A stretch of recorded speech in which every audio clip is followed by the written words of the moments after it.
നമസ്കാരം. തമിഴ് സംവിധായകൻ ഗൗതം വാസുദേവ് മേനോൻ ആദ്യമായി മലയാളത്തിൽ സംവിധാനം ചെയ്ത് മെഗാസ്റ്റാർ മമ്മൂട്ടി അഭിനയിക്കുന്ന ചിത്രമാണ് ഇന്ന് റിലീസ് ചെയ്ത Dominic and the ladies purse.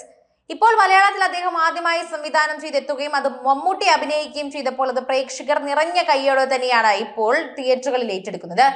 കേരളത്തിൽ തന്നെ രാവിലെ 9:30-ക്കാണ് ആദ്യ ഷോ വന്നത്. 11 മണിയോടെ തന്നെ ആദ്യ പകുതിയുടെ പ്രതികരണങ്ങളും പുറത്തു വന്നിട്ടുണ്ട്. തമിഴിൽ വലിയ ചർച്ചയായ തുപ്പരിവാളൻ പോലെയാണ് പ്രേക്ഷകരെ ത്രില്ലടിപ്പിക്കുന്ന സിനിമ ഡൊമിനിക് എന്ന് പറയുന്നു. Dominic and the ladies purse എന്ന വിവരത്തിൽ തന്നെ പറയുന്ന ഒരു ഇതേ കാര്യമാണ്. വിശാൽ അഭിനയിച്ച തുപ്പരിവാലൻ തന്നെ വലിയൊരു ത്രില്ലർ സിനിമ ഡാർക്ക് മൂഡിലൂടെ കൊണ്ടുപോകുന്നുണ്ട്. എന്നാൽ ഡൊമിനിക് അത്രയും ഡാർക്ക് അല്ലെങ്കിൽ പോലും നിങ്ങളെ ത്രില്ലർ മോഡിൽ എത്തിക്കുന്ന ഡ്രാമയാണെന്ന് പറയാം. ചെറിയ കേസിൽ നിന്ന് തുടങ്ങി പിന്നീട് സീരിയൽ കില്ലിംഗിലേക്ക് നിന്ന് നീങ്ങുന്ന ഉദ്വേഗമായി തിയേറ്ററുകളിൽ പ്രേക്ഷകരെ കാത്തിരിക്കുന്ന വലിയൊരു കഥാപശ്ചാത്തലം തന്നെയാണ് ഉള്ളതെന്ന് പറയണം.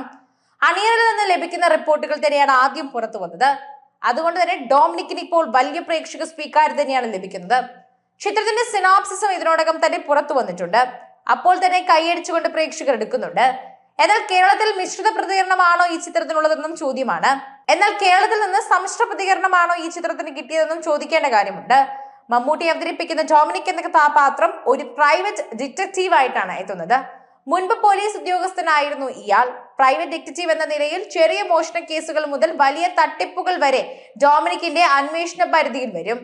അതിനിടയിൽ ഒരു ലേഡീസ് പേഴ്സുമായി തന്നെ ബന്ധപ്പെട്ട അന്വേഷണത്തിലേക്ക് ഡൊമിനിക് എത്തുന്നതും പിന്നീടുണ്ടാകുന്ന കാര്യങ്ങളുമാണ് സിനിമയിൽ കാണിക്കുന്നത്. കളഞ്ഞു കിട്ടുന്ന ലേഡീസ് പേഴ്സണ് ഉടമ ആരാണെന്ന് അന്വേഷിക്കുക മാത്രമായിരുന്നു ഡൊമിനിക്കിന്റെ ജോലി. രസകരമായ രീതിയിലാണ് ഈ അന്വേഷണത്തിന്റെ ആദ്യഘട്ടം പോകുന്നതും. എന്നാൽ പിന്നീട് ഈ പേഴ്സണെ ചുറ്റിപ്പറ്റി ഒട്ടേറെ ദുരൂഹതകൾ ഉണ്ടാകുന്നു.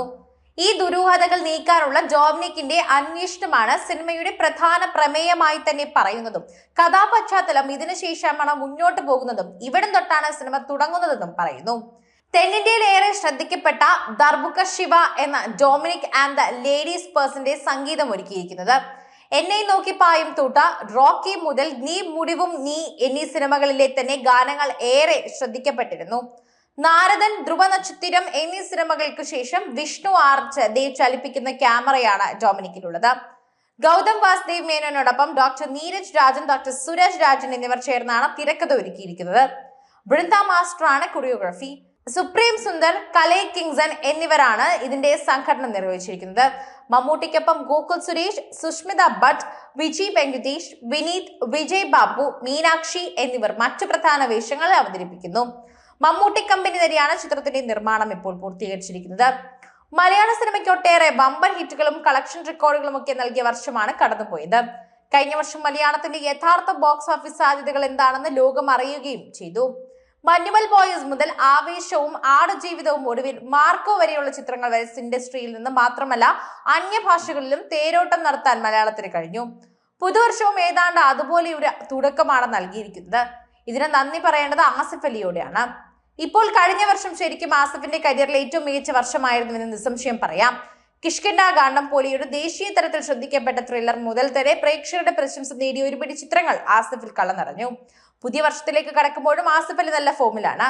ആദ്യം റിലീസായ രേഖാചിത്രം തന്നെ ഹിറ്റ് ചാർട്ടിൽ ഇടം പിടിച്ചതോടെ ആസിഫിന്റെ തലവരെയും തെളിയുകയാണ് എന്ന് പറയാം.